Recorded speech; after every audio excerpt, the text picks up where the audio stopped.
Hey guys, this is Jade. So I just thought of this tag to do. Well, it's not really. Well, I guess you call it a tag. But anyways, it's going to be called the Ultimate Bias List.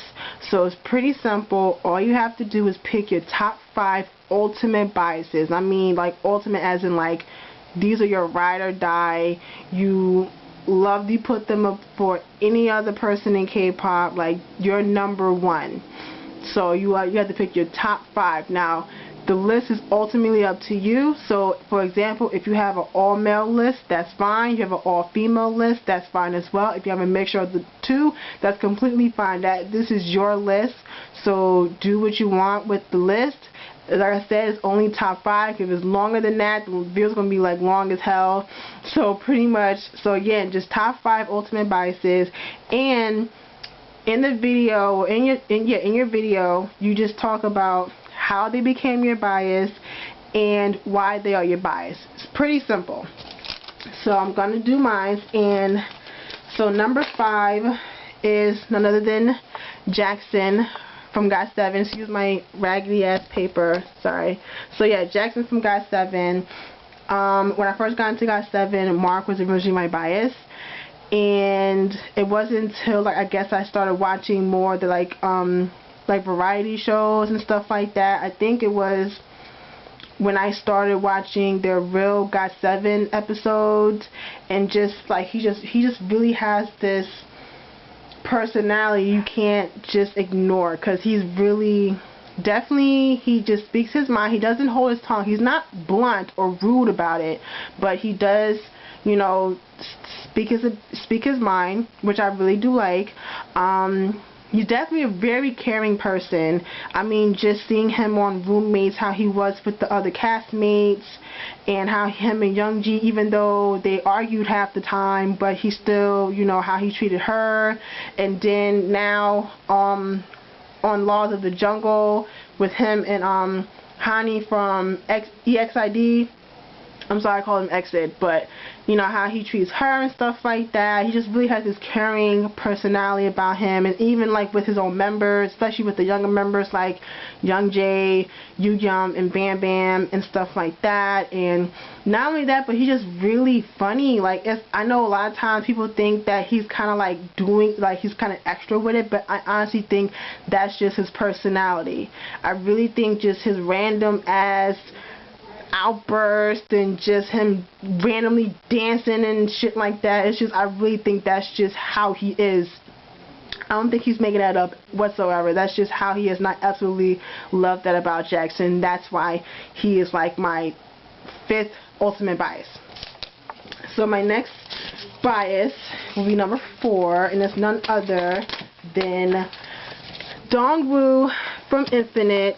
Okay, so me and Dongwoo, when I first got into Infinite, even before I got into Infinite, I remember seeing pictures of Dongwoo on my dash on Tumblr, and then honestly, just Dongwoo has that face where you can't tell, like he doesn't look like anyone else. Like honestly, I can spot Dongwoo at the damn Million Man March. Like honestly, it's like he has that face where it's like, okay, there he is.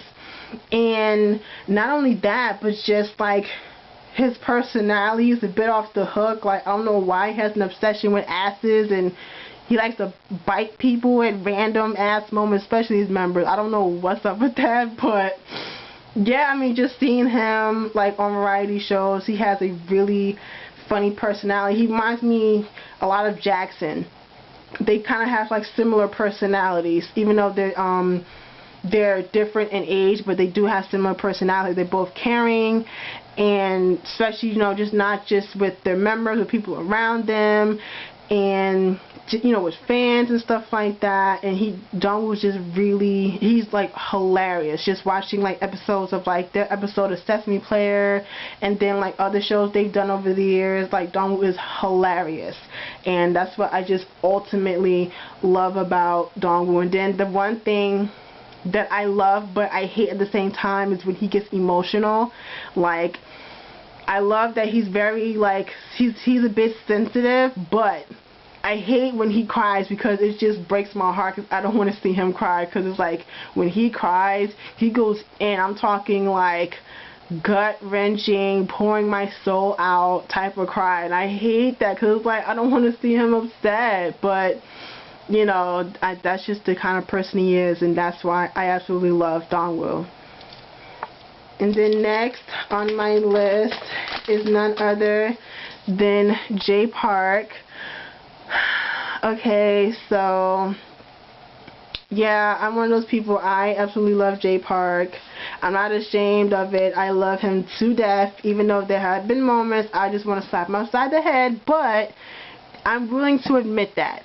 I'm not gonna, you know, sit here and be like, oh, he's 100% perfect. No, because there's just been things I've been like, really, dude? But again, I'm willing to accept that.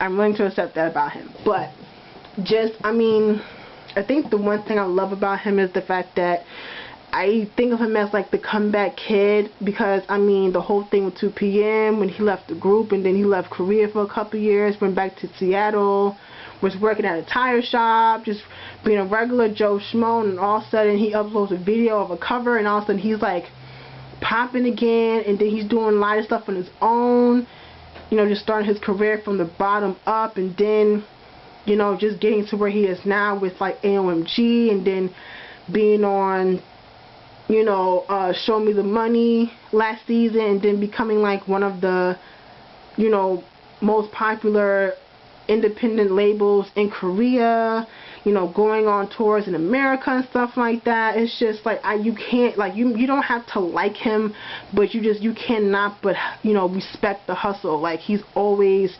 releasing music, he's always performing somewhere, he's always doing endorsement for something, like he's always doing something, and I love that he brings like his, you know, his family and friends with him. I mean, you know, like his friends back in Seattle, you know, with the AOM, the B-boy crew, and then like his brother runs like the cafe. I think it's in Hongdae or something like that. I know Jay Park has a cafe. I know his brother runs it, and I mean he brought his parents a house after they lost their house like a couple years ago and stuff like that. So it's just, I just absolutely love that about him, is that, you know, he went through all that and then just came back and it's just like better than ever.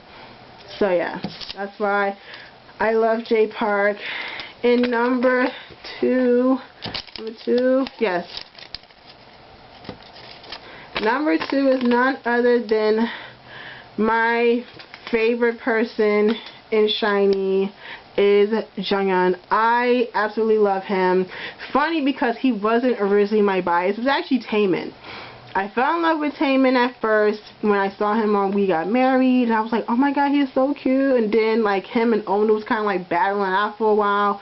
But what kind of sealed the deal was when I first watched One Fine Day, their season, and I absolutely just fell in love with him. And just like, you know, while everyone else is like, you know, I think Onu was in Thailand or something. I know he was not too far from Korea. And then Key and Minho was in like London, and Taemin was in Switzerland. So everyone's like in different countries enjoying their vacation, and Junghyun is in Japan.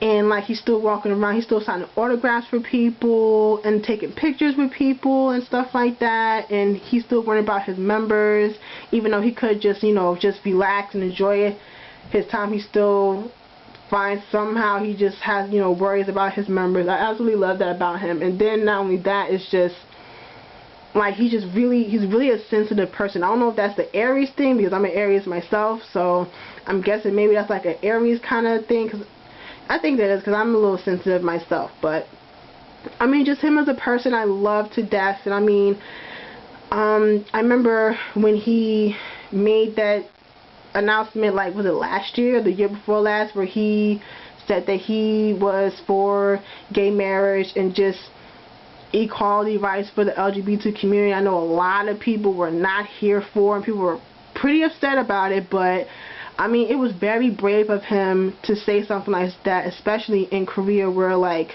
you can't be openly gay in Korea. Like, you can be gay, but you just can't be out about it, because over there are people that start, even in America, people think that being gay is like a mental disease or some shit like that. I'm not gonna get deep into that, but it's just, I just really found it brave of him to even, you know, especially the person that he is, that, you know, he's this big idol, and coming out to saying like, I feel like these people, these group of people should have the same rights as me. Like, you know what I'm saying? So it was definitely brave of him. I was really proud of him that he did that, not even caring about people's reactions about it. So that's like just one thing I love about him. Just him as a songwriter, and just this, like, I don't even know, not just the songs for himself, but just songs he's written for SHINee. Like, I don't even know how he comes up with these amazing songs. And just like, I just want to like dig in his brain and just see how he comes up with it, because it's just amazing. I absolutely love him as a songwriter, just as a person, period. It's just, I love him to death. And yeah, so that's why Jung Hyun is my number 2. And my number 1, honestly, I love these two so much, I can't even put them, I can't put one over the other, so I just decided them to make these two number 1. And it's none other than Taeyoung and Jungkook. Alright, so I guess I will start with Taeyoung first. Taeyoung was my first bias ever. This is when I got into Big Bang, which was like last year. No, not last year, what I'm talking about, 2013, sorry. 2013, like January, I remember watching the video for Fantastic Baby and just immediately falling in love with him, and then just like spending the entire month of January watching all their videos, all their variety shows from Korea and Japan, listening to his albums, just falling madly in love with him. And like, I don't know, it's just like, he can't do no wrong in my book. He just can't. I just love him to pieces, and he's just a really, really sweet person. Like, just how he is with fans and just his members, just period. Like, he's just a really lovable person. Like, I don't know how you can hate Taeyoung. I really don't. Like, you don't have to like love him, like you know, like really like obsess over him, but you can't hate him. I don't know how someone can hate someone like him. I really don't. You might need to, you know, get your shit together. I don't know how you can hate someone like Taeyoung. I really don't. But I just love him to pieces. And just thinking like next Saturday I'm going to be in the same room as him is still like unreal to me. That I'm going to be seeing like my ultimate bias next Saturday.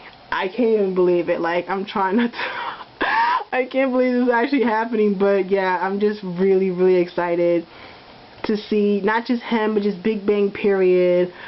I'm just really excited. But yeah, so that's it for Taeyoung. And then Jungkook, I got into him when they came, when I first saw One Shot. It's just his charisma in the One Shot video just kind of just immediately drew me in. Just like, I know it wasn't like real, but it just seemed real. Like, the, you know, the video for One Shot just seemed like it actually happened, even though it didn't. But I just immediately was just like drawn to him. And then just watching like the episodes for Killing Camp, and just how he is with, like, at the end of the 3rd episode at the end, and he was with those 2 kids, and how he is with children, and you know, just how he really, really does care for his members.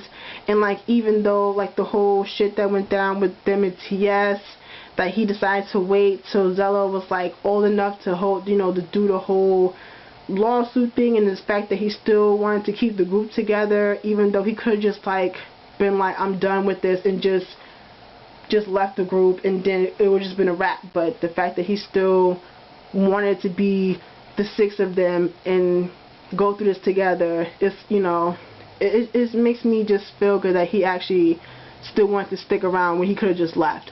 And you know, just, and he's like a rare breed, because he's not like that person in K-pop where they're like all over the place. Like, they're really like upbeat and like, oh, like all over the place. Like, he's real chill, real quiet.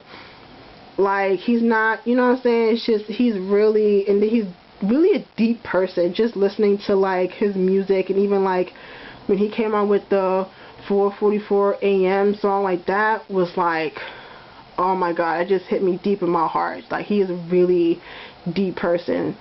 And I mean, just him as a person, just really what I love about him. And yeah, I'm glad I actually got to see him in concert twice. So yeah, that's pretty much it. Just Taehyung and Jungkook, they're my number ones. I love them to death. And it's funny how my bias list, I got to see 3 out of 5.